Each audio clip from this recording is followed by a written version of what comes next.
Yeah, talking about in light of the accomplishments that I've sort of listed, why the negativism, the public view of Hoover, which is unrelievedly negative, arising out of the Great Depression. Once popular images get formed, it's tough to change them. On the other hand, it's very interesting that this Rasmussen poll that I mentioned earlier in the week, in terms of presidential popularity, or more favorable, unfavorable, very interesting. I looked at it again this morning before I came over here, and Herbert Hoover actually ranked above Lyndon Johnson in favorable, 48% favorable, 34% unfavorable. And that mildly surprises me. I think in recent years, there's some greater awareness of Hoover's humanitarian work, but there's no doubt that he will forever be indelibly associated with the Great Depression. And in some ways, I'll never forget talking to his granddaughter. You forget how personal these things are. His granddaughter told me the story of how, as a little girl, she was playing with a friend, and the friend's mother came and grabbed her and dragged her away and said, "Don't you know who that is? Her grandfather cost your father his job." So I mean, it was that, that personalized. And given that, I don't think that's the scarlet letter. I don't know how you remove it. You have one more? Yeah. As far as technology is concerned, we see history as it happens. How does that impact presidents? Except it's not history as we see it, because I'm not being facile. He says we see history as it happens today due to modern technology, and my rejoinder is it's really not history as it happens. What we're seeing is all too often entertainment presented as unfolding storyline. A storyline presented, packaged, interpreted, exploited by the media. And so history doesn't become history until a certain amount of time goes by and a certain amount of perspective can form. In the case of the presidents, for example, the libraries open, the papers become available. Think how differently we see Dwight Eisenhower from the way academics viewed him at the end of his presidency. Think how differently we look at Harry Truman.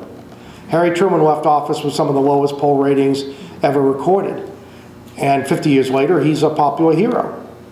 So the history that we saw even then, before the internet, and the 24/7 news cycle, there's a difference between headlines and history. Right there. Yeah. I want to ask you about books of First Ladies, and I don't know if I've ever seen one about Coolidge's wife or... There is a new book about to appear about Mrs. Coolidge by Bob Farrell, F-E-R-R-E-L-L, Robert H. Farrell. And it's quite good. It's in the University of Kansas series. In fact, that's where, if you want to look at First Lady books, the University of Kansas, go online, go to the University of Kansas Press, and they have a number of volumes. They have a book about every president, and they're now doing a First Lady series, and a number of those books have already appeared, and Grace Coolidge is forthcoming. One more? You got one more? Oh, gosh. Way back there. I was interested in if you briefly mentioned about their children. We don't really hear about them. No, well, it was a very, very private family. They had two sons, Herbert Jr. and Allen. Herbert Jr. adding to his father, adding to everything else during the Hoover presidency. Herbert Jr. suffered from tuberculosis and was in a sanatorium for much of those 4 years. His father only got to visit him once during that period because of the demands of office. And right after they left office, there were stories in the press, false, suggesting that Allen Hoover, the son, was guilty of financial wrongdoing and the purchase of a ranch in California. well, you know, again, it was all part of this exploitation of, you know, in the spring of 1933, the most popular song in America was "Who's Afraid of the Big Bad Wolf?" And there are psychologists at the time who attributed its popularity to public relief over the departure of Herbert Hoover from office. Thank you very much. Hope to see you tonight.